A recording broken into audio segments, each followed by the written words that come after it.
The Guthrie has an important story to tell about an idea that became a reality and grew and actually changed a community.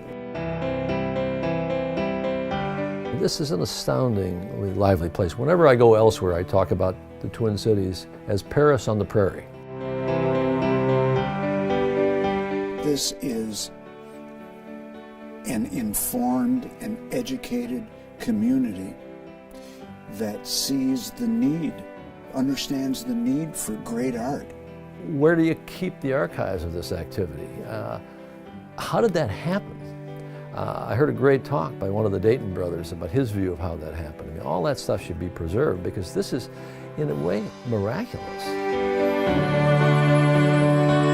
Looking at these beautiful scrapbooks, and we felt this immediate connection to the people of 1910, you know, like early in the orchestra's life.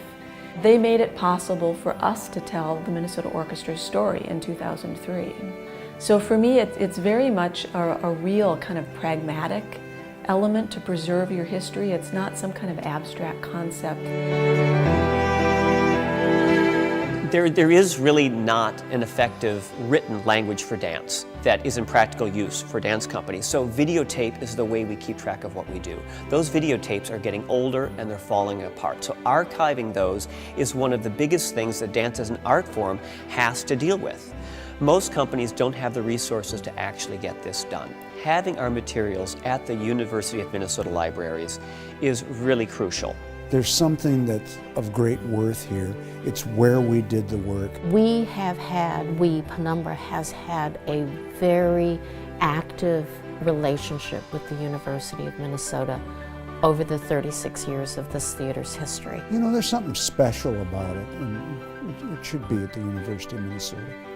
I don't think that I'm exaggerating when I say that 3 or 4 times a week I receive calls from students from high schools, universities, both from this area and across the country, asking me where they can get the history of the Guthrie Theater. And so to be able to point to the University of Minnesota archives is really essential.